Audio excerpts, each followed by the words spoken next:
Hi viewers, welcome to our channel.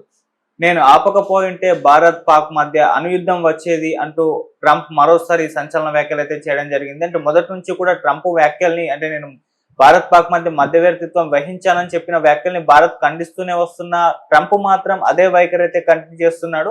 ఇప్పుడు కూడా అయితే ఇటువంటి కామెంట్స్ అయితే చేయడం జరిగింది. అసలు ఎందుకు ఇటువంటి కామెంట్స్ చేశారు, మరి దీనికి భారత్ ఏ విధంగా స్పందించే అవకాశం ఉంది? ఇప్పుడు ఇదే అంశం మీరు డిస్కస్ చేయడానికి ప్రజెంట్ మనతో పాటు సీనియర్ జర్నలిస్ట్ అరవింద్ కొల్లి గారు ఉన్నారు. వారిని అడిగి తెలిసిన ప్రయత్నం అయితే చేద్దాం. సార్ నమస్కారం. సార్ మొదటి నుంచి కూడా ట్రంప్ భారత్ పాక్ మధ్య నేనే ఒప్పందం తెచ్చాను, ఈ కాల్పుల విరమణ నేనే చేశాను మొదటి నుంచి చెప్పుకుంటూ వస్తున్నాడు. దీన్ని భారత్ వాళ్ళు కూడా ఖండించారు. లేదు, ఎటువంటి మూడో వ్యక్తి మధ్యలో దూరలేదని చెప్పేసి కూడా చెప్పారు. అయినా కూడా ట్రంప్ అదే వైఖరి కంటిన్యూ చేస్తున్నాడు. మరి నిన్న కూడా మాట్లాడారు, అణుయుద్ధం వచ్చేది నేనే ఆపాను అంటున్నాడు. మరి వ్యాఖ్యలు ఎందుకు చేస్తున్నట్టు మీరేం చెప్తారు సార్? అంటే దీంట్లో ఒక 3-4 కోణాలు మాట్లాడదాం. ఒకటి, ప్రస్తుత పరిస్థితిలో ప్రపంచ యుద్ధం కానీ లేదా అణుయుద్ధం కానీ వచ్చేటటువంటి అవకాశాలు ఉన్నాయా, దానికి అణ్వాయుధ దేశాలు సిద్ధంగా ఉన్నాయా? అదే సందర్భంలో అసలు ట్రంప్ మధ్యవర్తిత్వం అనే పదాన్ని డైజెస్ట్ చేసుకోవడానికి దౌత్యపరమైనటువంటి ఇబ్బందులు కానీ దౌత్యపరమైనటువంటి అడ్డంకులు కానీ ఏమేమి ఉన్నాయి. వీటితో పాటు అసలు ప్రపంచం సన్నద్ధంగా ఉందా అణుయుద్ధానికి, అసలు సాధ్యమా అనే విషయం పక్కన పెట్టి ప్రపంచ దేశాలు సన్నద్ధంగా ఉన్నాయా అని ముఖ్యంగా మాట్లాడారు. ప్రపంచంలో అణుయుద్ధం దిశగా వెళితే అది మూడవ ప్రపంచ యుద్ధంగా మారుతుంది అనేటటువంటి అనుమానాలు, ఊహాగానాలు అయితే చాలా ఉన్నాయి. రష్యా ఉక్రెయిన్ యుద్ధం కూడా అంతర్జాతీయంగా ఆ దిశగా వెళ్తోంది అనేటటువంటి చర్చ అంతర్జాతీయంగా జరిగింది. అంటే ప్రపంచం 2 కూటములుగా విడిపోయేటటువంటి అవకాశాలు ఉంది అనేది ప్రధానమైన అంశం. గతంలో జరిగిన 2 అణు యుద్ధాల సమావేశంలో కూడా ప్రపంచ ఆధిపత్యం అనేది ఒక కీలకమైనటువంటి, ప్రపంచంలో పెద్దన్న పాత్ర ఎవరు పోషించాలనేది చాలా కీలకమైన అంశం. దాని చుట్టే తిరిగింది. అయితే ఆ స్థాయి పోయి ఇప్పుడు మొత్తం వాణిజ్య యుద్ధం జరుగుతుంది. ప్రపంచ వ్యాప్తంగా దేశాలు వాణిజ్యం మీద పట్టు సాధించటం, అదే సందర్భంలో ప్రొడక్షన్ ఎకానమీ అంటే ఉత్పత్తి రిలేటెడ్గా ఉండేటటువంటి వ్యవస్థ మీద పట్టు సాధించటం, ఇన్నోవేషన్స్ వీటి మీద ఆధిపత్యం సాధించటం, టెక్నాలజికల్ అప్గ్రేడ్, టెక్నాలజికల్గా ఆధిపత్యం నిరూపించుకోవటం ఒక ప్రధానమైన అంశం. దీని చుట్టూ ఎక్కువగా తిరుగుతుందని చెప్పక తప్పదు. అయితే అమెరికా పెద్దన్న పాత్ర పోషించేటటువంటి డైరెక్షన్లో ఎప్పుడూ పనిచేస్తుంది. ప్రపంచానికి పెద్దన్నగా తాను క్లెయిమ్ చేసుకుంటుంది అని చెప్పడంలో ఇక్కడ భేదాభిప్రాయం అవసరంలా. అమెరికా ఆర్థిక విధానం కానీ, అమెరికా విదేశాంగ విధానం కానీ, దౌత్య విధానం కానీ ఆ రకమైనటువంటి ఆధిపత్య ధోరణి చూపిస్తుంది.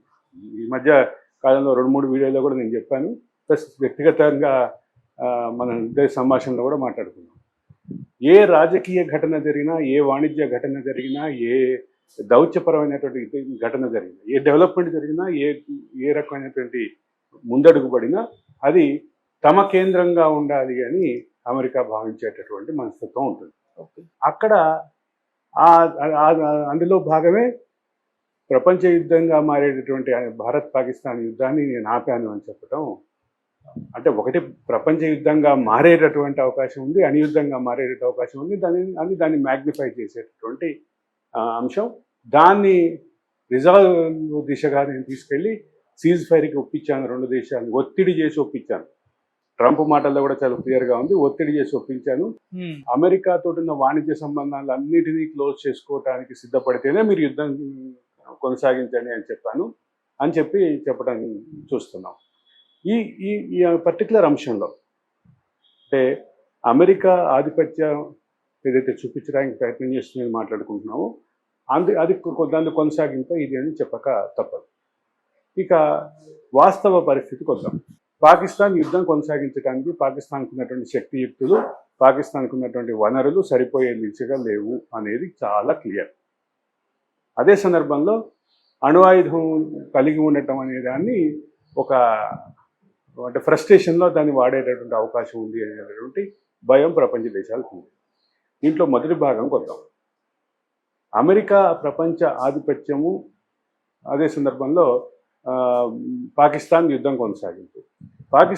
కొనసాగించాలంటే గతంలో లాగా విదేశీ సహాయం కూడా అవసరం అనేది అసలు ఎక్కడ సెకండ్ థాట్ కూడా అవసరం లేదు దాంట్లో.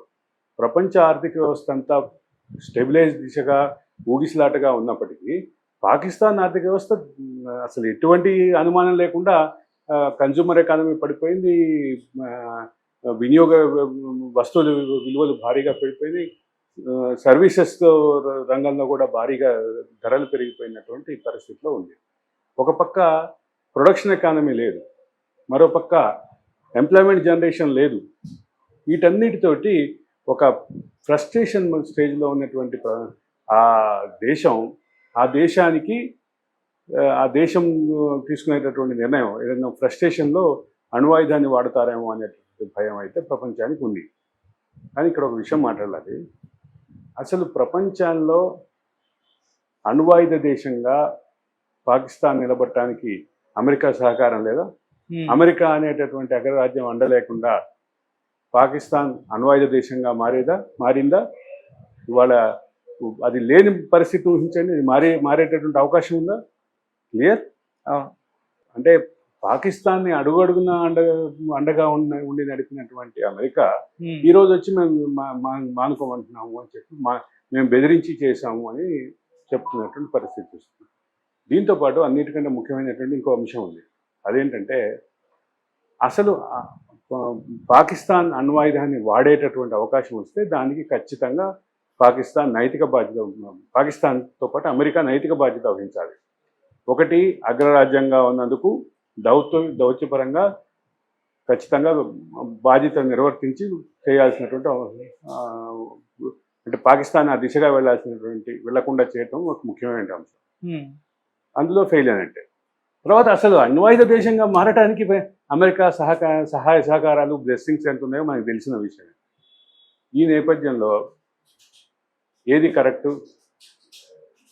పాకిస్తాన్ మీద ఒత్తిడి తీసుకొచ్చి పాకిస్తాన్ నిరోధించాల్సినటువంటి బాధ్యత ఖచ్చితంగా ఆ ఫ్రస్ట్రేషన్ మూడ్లోకి వెళ్ళినప్పుడు ఆ నిర్ణయం తీసుకోకుండా నిర్వహించాల్సిన బాధ్యత ఖచ్చితంగా అమెరికా తన బాధ్యతను నిర్వర్తించింది కానీ, తన నైతిక బాధ్యతను నిర్వర్తించింది కానీ అంతకంటే పెద్దగా ఏమీ ప్రపంచాన్ని ఉద్ధరించే పని చేశామని చెప్పుకోవడానికి ట్రంప్కి కానీ అమెరికాకు కానీ అవకాశం లేదు. అదే సందర్భంలో భారత ప్రతినిధి బృందం వెళ్ళింది.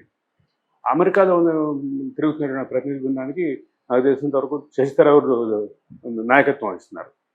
శశి థరూర్ అమెరికా ఉపాధ్యక్షుడు వాన్స్ భేటీ సందర్భంగా చాలా క్లియర్గా వచ్చినటువంటి అంశం ఏంటంటే, అమెరికాని మీరు నిర్వర్తించండి, మీరు పాకిస్తాన్ని నిరోధించండి, పాకిస్తాన్ని మీరు నిరోధిస్తే మాత్రమే మనం ఆ దిశగా వెళ్ళేటటువంటి ప్రయత్నాన్ని ప్రపంచాన్ని రక్షించేటటువంటి అవకాశం ఉంది. అదే సందర్భంలో భారత్ అన్ని విధాలుగా సమాధానం చెప్పడానికి సిద్ధంగా ఉంది. భారత్ ఏం వెనక్కి పోవట్లేదు. కానీ అణ్వాయుధం అనేటటువంటి దాన్ని వాడకుండా నిరోధించడం ప్రపంచ ప్రయోజనాల దృష్ట్యా అవసరం. ఇది క్లియర్. ఇక్కడ ఈ అంశాన్ని భారత్ స్పష్టంగా చెప్పింది. భారత్ పాకిస్తాన్ని నిరోధించడానికి రెండు దేశాల మీద ఒత్తిడి తెచ్చాను అనేటటువంటి నిర్ణయం కంటే ముందు అంతకంటే ముఖ్యంగా ఆలోచించాల్సినటువంటి ఇంకో అంశం ఉంది. అదే ప్రపంచ దౌత్య వ్యవహారాల్లో పెద్దన్నగా చెప్పుకునేటటువంటి అమెరికా తన పాత్రను పోషించిందే తప్ప ప్రపంచాన్ని ఉద్ధరించలే.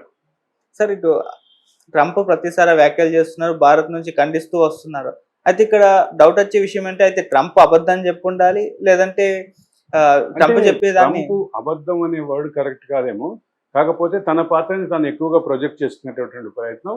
అదే సందర్భంలో నేను